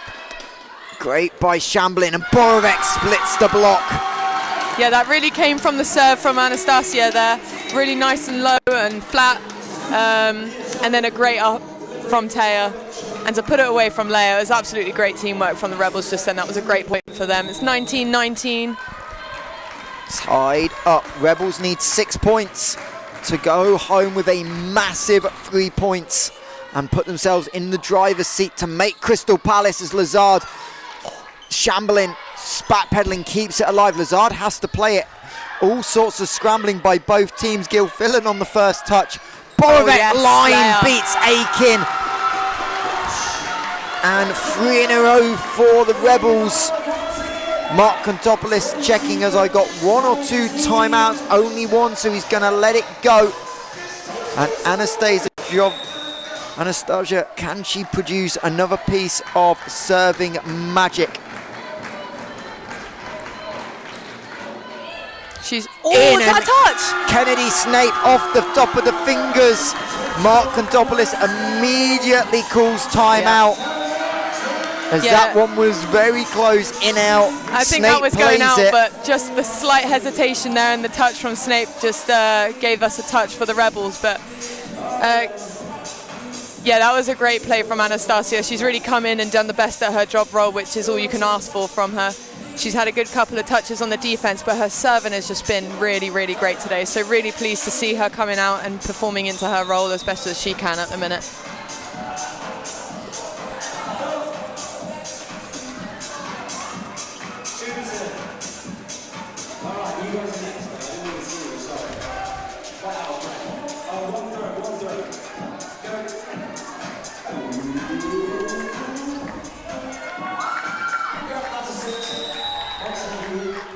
So, timeout used by SideOut, trailing by 2. Rebels need 4 points for a big 3 points in the standings. Lazard has to play it second touch, and Eleanor Azi swings and misses.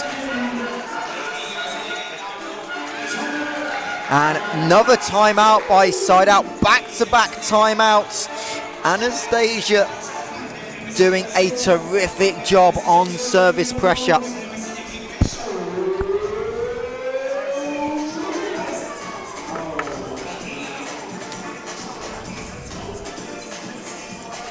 And very quick timeout. Not a lot of words from Mark Kontopoulos.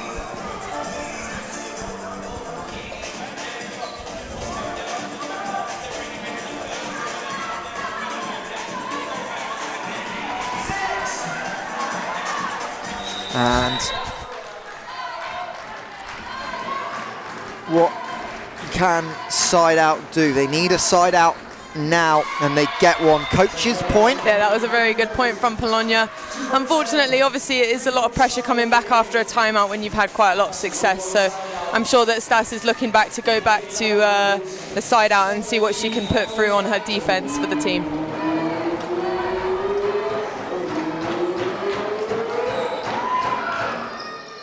Anastasia. Slide. Gil Fillan blocked. Leia Borovic with a massive left hand to keep the rally alive. That one is short, and no one gets into the gap, into the circle of doom. Yeah, I think I'm really proud of Leia today. She's come out and done her job really well. She's had a couple of rough games, as we said earlier, but she's done absolutely brilliantly. She's played into her role. She had a little bump halfway through the game on her serve receive, but her defense has just been brilliant, and her offense as well has been really tactical. Unfortunate serving error for her there, but she goes back to the baseline for the serve receive now. 23-21 to Rebels. You were definitely just talking nice and definitely end up with a different commentator's curse. Yeah, I know. As Grace Lazard back, her afternoon will be done. Ooh. After this, as that one hits the antenna. Nice. And she now goes out on rotation. So unless SideOut can produce a miracle, Grace Lazard is done for the day. And the Essex Rebels have 3 match points for 3 huge points in the season. Konvalova plays the Gilfillan serve. Mully to keep us alive does. Yeah, that was a great swing into the deep corner in between the 6th player and Haley, playing into the lid position there at 5. Did that just catch off the tape when it was swinging? Or was that off the blockers? I think off the block of Spitz, looking at her reaction. Yeah, either way, that was a great reaction and direction from the outside. Elanazi to serve, shambling high. Spitz for the match, dug up by Snape, but only for half a second. And the Essex Rebels are back. 3-0 last week. And they respond with a big one of their own, and they control their destiny in the race for the top 4 with 2 games left of their season here at the Essex Sports Arena. And Kath Tolley, this is a big, big win, and the Rebels now have breathing room. International Women's Day and all. No, it's great to see the girls have had the exact win that they needed. This was a really big pickup for them. Obviously, the last couple of games over the season has just been really difficult for them to try and get over that mental barrier, but they've worked really hard in the gym over the past couple of weeks, really trying to find out those creases that were kind of holding us back, really, and to play up against a really, really good and technically brilliant team like Polonia was just great to see that our girls, or the Rebels, have stayed consistent and put in a really good performance. I'm so pleased for them. This is exactly what they needed going into the next couple of games over the next weeks. And they've got 2 opportunities left and a big one on the road next week. Effectively, you go down to Mulberry in Shoreditch to play Lionhearts. Yes. You win that, you basically guarantee your spots in the final 4. Yeah, I mean, Lionhearts are obviously a little bit lower into the league, but they are still very technically accurate. They've got Siradova, they've got obviously Madoka Weldon on the libero position as well, so, and they've got great middles on their team. Kirsty Starr's also had a big impact, but what it does set us up for, you think that's big? 5:45 score Leisure Leighton. Team SideOut against the Mallory Eagles. Pretty much loser is done. That's going to be a really exciting game. I'll be half eyes on our game and half eyes on the live stream. Split screens at home, everyone. Absolutely, that's going to be a real rocket of a game. Don't miss that one. That is effectively loser goes home. Yeah, that is brilliant. Because even 2-1, Mallory will then control. Both teams are now dead level on points and sets. Mallory have the Lionhearts game. SideOut would have to beat Essex, but a 3-0 flip the other way, for one team or the other, 3-0 or 3-1, and that will put a big ask in, as we're going to bring up a game MVP. And Ty, before we bring it up and reveal it, it's a big moment, because this was a better team display. It's so hard to pick an individual in a game like that, because this was huge by the Rebels. Leia Borek stepping up, Tara King stepping up, the middles doing what they do best.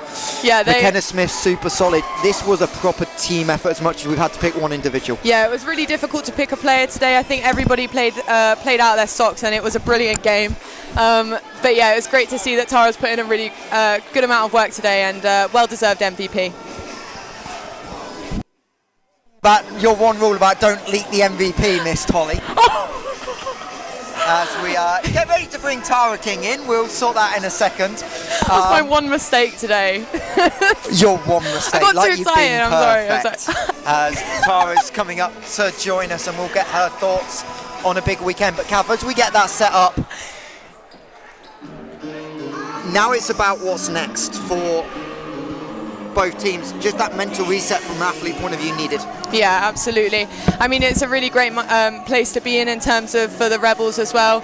Like I said, this is a really big win for them, so I'm so pleased for them to be able to put in such a great score as well. Stayed really disciplined throughout the whole match, and it's been a really great experience and a great game for International Women's Day today. And we're now joined by Tara King. Tara, it's been a rough month. How big a moment is this for your team? I mean, I think if you can tell by the fact that we're all actually smiling after a game, it's really important. Yeah, this win meant a lot to us, like especially after last weekend. For me, I was ill all weekend. I played through both games, so it just meant a lot to come in today and actually feel 100% and play really well. So yeah. And just talk about your evolution. This is one of the last games potentially you ever get to play in this arena. You've still got another semi-final to come, obviously, but it felt like today it was just everything was so connected. The ball was going out, and you found some really big kills early to give your team momentum early in the first set.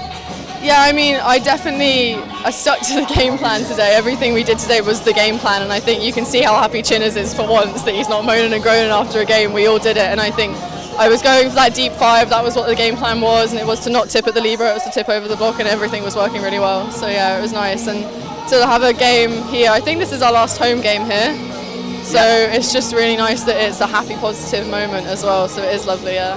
And obviously now momentum at the back end of the season, crucial.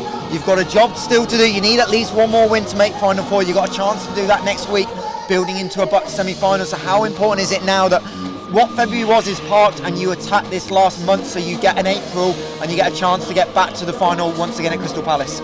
Yeah, we're playing Nottingham on the 18th for semi-finals for Bucks. That's going to be a really important game. I think it's also important that we can show against a beachier team like SideOut that we can really properly come out and play well, because they are a really gritty team and we've watched film on them and they have a really good players on their team. So going into that not thinking it's going to be the same level as some other Bucks teams is really important, and it will be a good opportunity for us to show our maturity on court as well. So it will set us up nicely for Final Four. Well, we'll let you go celebrate. I know your mum was in the comments as well, but thank you, Tara, and congratulations on the 3-0 victory. Oh, thank you so much. And as Tara heads out, we'll get final thoughts from a very smiley Kath Tolley. But Kath, obviously we want to talk about Rebels, we need to talk about SideOut, how important this is. We know this team's resilience has ups and downs. That second set was really not their best, and they've now got a short turnaround for that MARREE game. But there's enough pieces on this SideOut team to be a danger at Final Four if they can get there. Oh, absolutely. This team has a lot of potential and they have a lot of amazing talent on their team. Obviously the first set I think was a credit to the sort of game that they can play, and obviously they kind of slipped off, like you said, slightly in the second set and tried to grasp it by the third, but at that point it was a bit too late. But it's going to be a really big challenge for them to go up against the MARREE Eagles. Did you say it was next week? Next week, and so that'll be really interesting to watch and see how they can come back with a new attitude and a new mentality, because it's knockouts for them, so it's now or never. So it'll be really interesting to see. But you know, I think that they did play well today, but there's definitely stuff that they can go and take back into their training sessions and think this is how we work best as our team and what's effective against high-level teams in the competition. Yeah, serve receive is going to be a big talking point. What they do with that, obviously so many options didn't pull off, but for the Rebels, massive win, sets up a month of really impact, because again, if you take your foot off the gas, you slip up, then you're back in a pressure situation yourself against SideOut the last day of the season. Yeah, so it's not really much room for error as the season closes out now, and especially as the Final Four is approaching. I think it's really important for our girls to just stay in a good positive mentality, but also understand that there is still pressure on that team despite the win today. So I think that if they can go back and still go back to training sessions and put in a good performance over the next couple of weeks, I think it should be really interesting. It's been great to see that they've really utilised for example, the offensive options and the togetherness of the team today to combat a really tough team. Indeed, and we've got one more game here at the Essex, but we're not going to cover it, but it's a big one in Division 1 South. The title effectively in control of the two teams heading out onto court below us. Cambridge, Team Essex. The winner of that will control Division 1 and a spot in the Men's Super League. Obviously, we saw London Giants take a 3-0 victory over the Essex Rebels in the men's game, but that wraps up our Super League live season. Probably. We will see. There is drama still left in the dynamic Men's Super League and the MARREE Women's Super League. But We will see what unfolds. I'll be back on the Time Out podcast on Tuesday along with Jess Smith to recap this weekend's games. But from Kath Tolley, myself, Mike Constamos and the entire VE team, thank you for joining us and we'll see you soon. Thank you very much. See you guys soon.